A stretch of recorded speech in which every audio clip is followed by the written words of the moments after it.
So what's going on, everybody? Welcome back to the channel.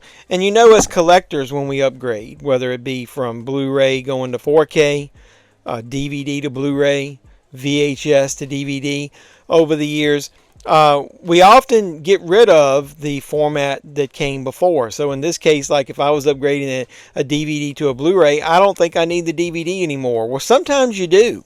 And here's a good example of one like you should keep. I give you John Carpenter's The Thing Collector's Edition. Why should you keep it? Let's dig into it a little bit in this video. What are we waiting for? Let's go.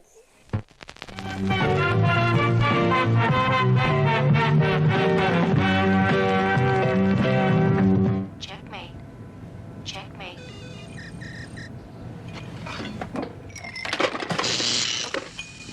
Cheating bitch. So what's going on, everybody? Welcome back to the JeffMan316 Pop Culture Reporter channel. I'm your host, as always, JeffMan316, because that's me on the sign. JeffMan316 Live is where we enjoy a movie together. We watch along to it. We talk about pop culture, talk about movies, talk about wrestling, everything while we do it. We might talk about upgrades. We do sometimes. We talk about him most recently, like upgrading some movies from Blu-ray to 4K. So in this case, one of my favorite movies, you've probably heard me talk about on the channel. I love John Carpenter.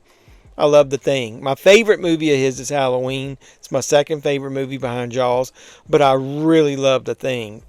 I didn't see it when it was in theaters, but I saw it, on cable. It was basically a mainstay back in the day. It's a horror staple to me as far as I love watching it. And one of the things that I like about it is the score. Now, ironically enough, John Carpenter did not produce that score himself. If you look at the credits on the Internet Movie Database, it'll let you know that Ennio Morricone, if that's how you pronounce his name. If not, I apologize for butchering it. Who's done, some famous spaghetti western scores. He did the score for this. Now, from what I understand, he gave a lot of music to John Carpenter to use, and John Carpenter in the final product didn't use all of his tracks, and he modified some of them. But either way, it isn't a full-blown John Carpenter score used in The Thing. So I always thought that was cool. So one of the things I loved about this DVD release of The Thing by Universal on the collector's edition line is multiple things. Number one, packed with extras. It's got a running commentary by Kurt Russell and John Carpenter. I think they bounce well off of each other. You can tell they love working with each other. I think I would recommend listening to that commentary track. I enjoyed it. What kind of cell structure is this? Diabetes. I don't get your plan. We got to it before it had time to finish. Finish what? Diabetes. It's got John Carpenter's The Thing, Terror Take Shape, a 80-minute documentary. It's got that features never before seen stop-motion animation. It's got theatrical trailer, outtakes from the film, behind-the-scenes storyboards, annotated production archive. So this was pretty stacked back in the day for a DVD. Now, why did I keep this? Well, for multiple reasons. Number one, it's got a pretty cool damn little booklet in there. It's got some behind-the-scenes photos and stuff. Now, if that was just, and it unfolds, and it's got the chapter listings. If it was just the chapter listings, I probably wouldn't care. I might have folded it up and put it in my, with my Blu-ray. But they released a special edition DVD that's got a different cover artwork that I didn't like. So number one, I liked that it used the poster artwork. Number two, it's got the booklet in there. But the main reason is there's a special feature on this that they didn't port over to the new special edition DVD. And as far as I know, it didn't get ported over to any future releases, Blu-ray or 4K. So sometimes that's the reason you need to consider keeping some of the DVDs or Blu-rays that you're upgrading. You need to always check the special features if you care about those things to make sure that you're not going to be missing something that's on one of the previous versions that's not on the new one. So in this case, the documentary that's on here was ported over. But after this release here, there's a special feature associated with that documentary that doesn't exist on the other copies that I could find. And what is that?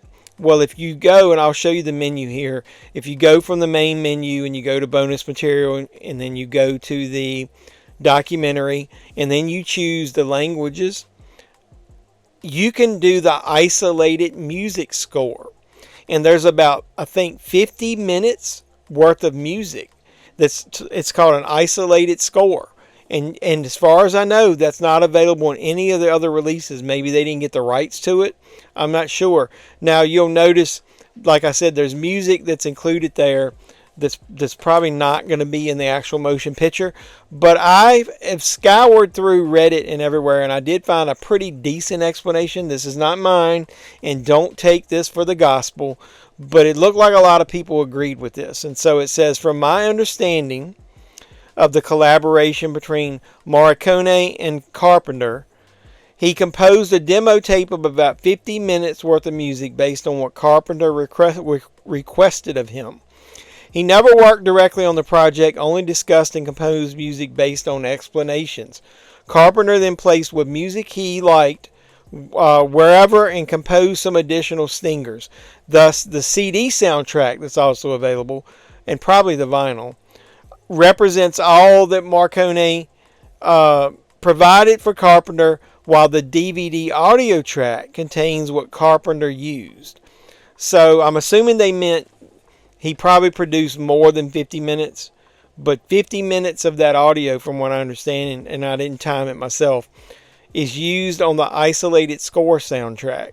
Now, I like the music. I think it's very unique. It's one of the things that makes this movie, the atmosphere for this movie for me. So I was really excited to have that as a feature and play it in the background sometime. Back in the day when I was doing, I think I would listen to it like probably when I was in college. Any audio tracks. I'm one of those people that if you just want to learn a little bit about me, I don't like to sit in silence, and I can't really concentrate. My mother used to complain, "You're not going to be able to learn or study or whatever with that music or TV playing in the background." No, I need background noise, and I often listen to commentary tracks or isolated music scores. There's other Universal Collector's editions that have isolated music scores. There's other releases of other movies that have it. Since then, I also was big into soundtracks. That's another reason I liked it. And I was always buy, whether it be scores or actual music soundtracks from movies.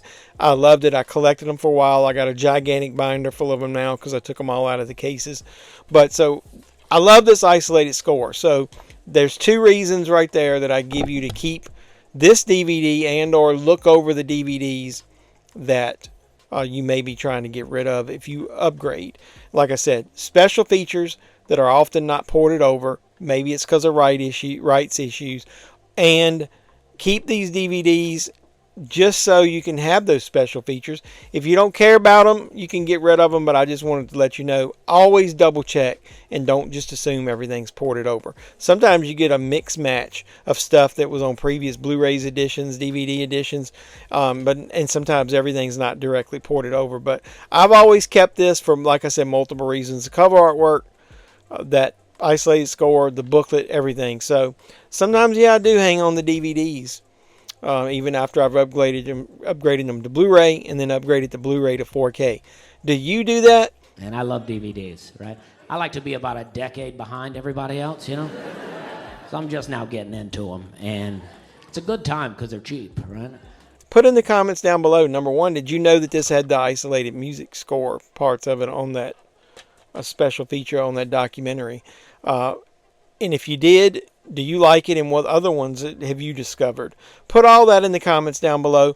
Do you keep your DVDs? Do you get rid of them? Do you even care about the special features? Let's chat it up. All the things that I talked about in this video, put your feedback about all that stuff in the comments down below. And while you're down there, hit the like button. Like, comment, subscribe, share, do all the normal YouTube stuff.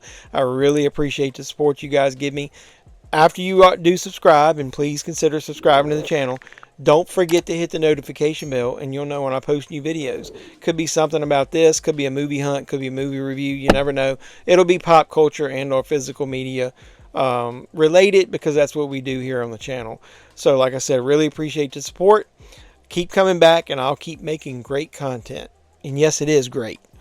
So until next time, boys and girls, this has been JevMan316. As always, I'm your pop culture reporter, and I'm signing out saying you guys be safe out there. What do we do? Why don't we just wait here for a little while? See what happens.